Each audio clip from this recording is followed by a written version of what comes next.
ಊರೇ ಹೆತ್ತ ಮಗ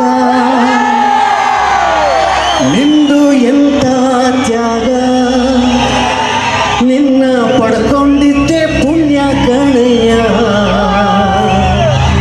ನಿಂದು ತಾಯಿ ಗುಣ ಇರೋದಿಲ್ಲ ಋಣ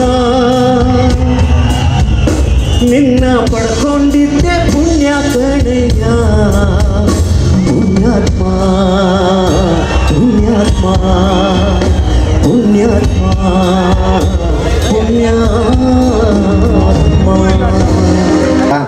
ಅವರು ತೆರೆ ಮೇಲೆ ಮಾತ್ರ ಹೀರೋ ಅಲ್ಲ, ಇಲ್ಲಿಂದನೂ ಹೀರೋ, ಇಲ್ಲಿಂದನೂ ಹೀರೋ. ಅಂಥವ್ರಿಗೆ ಈ ಥರದ್ದು ಸನ್ನಿವೇಶಗಳು ಘಟಿಸುತ್ತೆ. ನಾನು ಯೂಶಲಿ ಅವರನ್ನು ಅವ್ರ ಸಕ್ಸಸ್ಸನ್ನು ಡಿಕೋಡ್ ಮಾಡ್ತಾ ಸುಮ್ಮನೆ ಅದನ್ನು ಬಗಿತಾ ಒಳಗಡೆ ಹೋಗಿ ನೀವು ನನಗೆ ಕಂಡಿದ್ದು ಒಂದೇ, ಇದರ ಒಳಗಡೆ ಒಂದು ಅದ್ಭುತವಾದಂಥ ವ್ಯಕ್ತಿ ಅವ್ರ ಒಳಗಡೆ ಇದ್ದಾರೆ.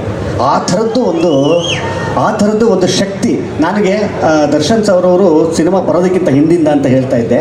ಆಗ ದರ್ಶನ್ ಸರ್ ಅಂತಂದರೆ ಒಂದು ಹೆಸರು, ಅದು ಬೆಳೀತಾ ಬೆಳೀತಾ ಬೆಳೀತಾ ಒಂದು ಬ್ರ್ಯಾಂಡ್ ಆಗುತ್ತೆ.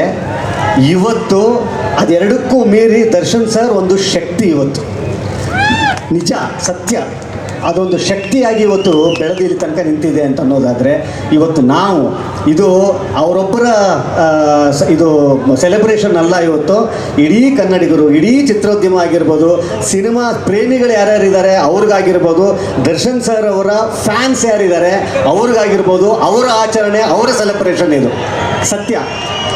ಯಾಕೆಂತಂದರೆ ನಾನು ಅವರನ್ನು ಎಲ್ಲ ಥರದಲ್ಲೂ ನೋಡಿದ್ದೀನಿ. ಎಲ್ಲಿ ಪ್ಲೇಸ್ ಮಾಡಿ ಅದನ್ನು ಪರ್ಫೆಕ್ಟಾಗಿ ಕೆಲಸ ಅವರು ಅದನ್ನು ಆಗಿರ್ತಾರೆ ಅಂತ ಅನ್ನೋದಕ್ಕೆ ಒಬ್ಬ ಗೆಳೆಯ ಅಂತಂದರೆ ಭಾಳ ಭಾಳ ಭಾಳ ನಿಷ್ಠೆಯ ಗೆಳೆಯರಾಗಿರ್ತಾರೆ. ನಿರ್ಮಾಪಕರುಗಳಿಗೆ ಭಾಳ ನಿಷ್ಠೆಯ ನಟರಾಗಿರ್ತಾರೆ. ನಿರ್ದೇಶಕರು ಅಂತ ಬಂದಾಗ ಒಬ್ಬ ಅದ್ಭುತವಾದಂಥ ಸ್ಟೂಡೆಂಟ್ ಆಗಿರ್ತಾರೆ ಅವರು. ಇವತ್ತಿಗೂ ಕೂಡ ಅವರ ಕಲಿಕೆ ಬಿಟ್ಟಿಲ್ಲ.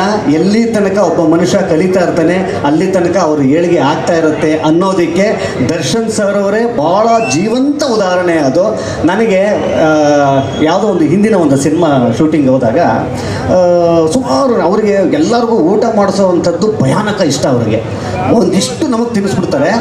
ಅವ್ರೇನೂ ಹಾಕ್ಕೊಂಡಿರಲಿಲ್ಲ ಅವತ್ತು, ಅವ್ರೇನೂ ಹಾಕ್ಕೊಂಡಿರಲಿಲ್ಲ. ಸರ್ ಯಾಕೆ ನನ್ಗೆ ಮಾತ್ರ ಆಗ್ತಾಯಿದೆ, ನಿಮ್ಗೇನು ನಿಮ್ಮ ತಟ್ಟೆ ಖಾಲಿ ಇದೆ ಏನು ಅಂತಂದಾಗ ಅದಕ್ಕೆ ಅವ್ರು ಹೇಳಿದ್ದೇನು ಗೊತ್ತಾ, ಒಳಗಡೆ ಒಬ್ಬ ನಿರ್ದೇಶಕರು ಒಂದು ಶರ್ಟ್ಲೆಸ್ ಅಂದರೆ ಶರ್ಟನ್ನು ಬಿಚ್ಚಿ ಒಂದು ಸೀನ್ ಮಾಡಬೇಕು ಅಂತ ಇದೆ, ಅದಕ್ಕೋಸ್ಕರ ಹೆಚ್ಚು ಕಮ್ಮಿ ಒಂದು ತಿಂಗಳಿಂದ ನಾನು ಅನ್ನ ಊಟ ಮಾಡಿಲ್ಲ ಅಂತ. ಈ ಥರದವ್ರು ಸಿಗ್ತಾರ ನಮಗೆ. ಇದಕ್ಕೆ ತಾನೇ ಸಕ್ಸಸ್ ಅಂತೀವಿ. ಅಂಥವ್ರಿಗೆ ತಾನೇ ಇದೆಲ್ಲ ಒಲ್ದು ಬರೋದಕ್ಕೆ ಸಾಧ್ಯವಿರುತ್ತೆ. ಇವತ್ತು ಅವರ ಸಮಕಾಲೀನರಾಗಿ ನಾನು ಅವರ ಜೊತೆಯಲ್ಲಿ ಕೆಲಸ ಮಾಡಿದ್ದಂಥ ಪುಣ್ಯ ಇವತ್ತು ನನಗೆ ಸಿಕ್ಕಿದೆ ಅಂತಂತಂದರೆ ಅದು ದರ್ಶನ್ ಸರ್ ಅವರಿಗೆ ಸೇರಬೇಕಾದಂಥ ಕ್ರೆಡಿಟ್ಸ್ ಅದು. ಸರ್, ಈ 25 ವರ್ಷ ಒಂದು ಘಟ್ಟ, 25 ವರ್ಷದ ನಂತರ ಇದೆಯಲ್ಲ, ಇದು ಇನ್ನೊಂದು ಭಾಳ ಅದ್ಭುತವಾದ ಘಟ್ಟ. ಅದು ಖಂಡಿತ ಹೇಳ್ತೀನಿ. ಅವರು ಆಯ್ಕೆ ಮಾಡ್ಕೊತಿರೋ ಸಿನಿಮಾಗಳಿದೆಯಲ್ಲ, ನಿಜಕ್ಕೂ ಇಲ್ಲಿಂದ ಮೇಲೆ 25 ವರ್ಷ ಇದೆ ಗೊತ್ತಾ, 25 ಅಲ್ಲ 50 ಇದೆ ಗೊತ್ತಾ, ಅದು ಭಾಳ ಇಂಟ್ರೆಸ್ಟಿಂಗ್ ಆಗಿರುತ್ತೆ ಅಂತ ಅನ್ನೋವಂಥದ್ದು. ಆ ಭಗವಂತ ಅವರಿಗೆ ಇನ್ನೂ ಹೆಚ್ಚು ಹೆಚ್ಚು ಹೆಚ್ಚು ಅವ್ರಿಗೆ ನಾನೇನು ಸಕ್ಸಸ್ ಕೊಡಬೇಕಾಗಿಲ್ಲ, ಸಕ್ಸಸ್ಸು ಅವ್ರು ಖಂಡಿತ ಎಲ್ಲನೂ ನೋಡ್ಬಿಟ್ಟಿದ್ದಾರೆ. ನಾನು ಕೋರ್ಕೊಳ್ಳೋದಿಷ್ಟೇ, ಅದ್ಭುತವಾದಂಥ ಆರೋಗ್ಯ ಕೊಡಲಿ ಅವ್ರಿಗೆ. ಇನ್ನೂ ನಮ್ಮ ಜೊತೆಯಲ್ಲಿ ಇನ್ನೂ 10 ವರ್ಷ 100 ವರ್ಷ ನಮ್ಮ ಜೊತೆಯಲ್ಲಿ ಅವರು ಇದೇ ಥರದ ಕಲೆಯನ್ನು ನಂಬಿಕೊಂಡಂಥ ಇವರಿಗೆ, ಅವರ ಫ್ಯಾನ್ಸ್ಗಳಿಗೆ ಇನ್ನೂ ಹೆಚ್ಚು ಸಿನಿಮಾಗಳು, ಒಳ್ಳೊಳ್ಳೆ ಸಿನಿಮಾಗಳು ಕೊಡುವಂಥ ದೇವರು ಅವ್ರಿಗೆ ಆಶೀರ್ವಾದ ಮಾಡಲಿ ಅಂತ ಕೇಳ್ತೀನಿ. ಅರೆ, ಎಂತ ಅದ್ಭುತವಾದಂಥ ಮಾತನ್ನ ಹಾಡಿದ್ರಿ. ಅದೇ ಜೊತೆಗೆ ಒಂದು 2 ಲೈನ್ ಹಾಡ್ಬಿಟ್ರು ಖುಷಿ ಆಗ್ಬಿಡುತ್ತೆ. ಎಲ್ಲ ಮುಗಿಲಿ, ಎಲ್ಲರಿಗೂ ಮಾತಾಡಿ. ಕಮಾನ್, ನೀವು ಹಾಡೋದ್ರಲ್ಲಿ ಕರಿ. ಬನ್ನಿ ಸರ್, ಮುಂದೆ ಬಂದ್ಬಿಡಿ ಬನ್ನಿ. 2 ಲೈನು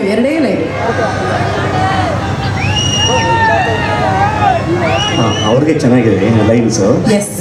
ಅವರ ರೀಸೆಂಟ್ ಸಿನಿಮಾದು ಊರೇ ಹೆತ್ತ ಮಗ ನಿಂದು ಎಂತ ತ್ಯಾಗ ನಿನ್ನ ಪಡ್ಕೊಂಡಿದ್ದೆ ಪುಣ್ಯ ಕಣಯ್ಯ ನಿಂದು ತಾಯಿ ಗುಣ ಇರೋದಿಲ್ಲ ಋಣ ನಿನ್ನ ಪಡ್ಕೊಂಡಿದ್ದೆ ಪುಣ್ಯ ಕಣಯ್ಯ ಪುಣ್ಯಾತ್ಮ ಪುಣ್ಯಾತ್ಮ ಪುಣ್ಯಾತ್ಮ ಪುಣ್ಯ ಹೆಚ್ಚಿನ ವಿಡಿಯೋಗಳಿಗೆ ಪ್ರತಿಧ್ವನಿ ಯೂಟ್ಯೂಬ್ ಚಾನೆಲ್ ಸಬ್ಸ್ಕ್ರೈಬ್ ಮಾಡಿ, ಬೆಲ್ ಐಕಾನ್ ಕ್ಲಿಕ್ ಮಾಡಿ.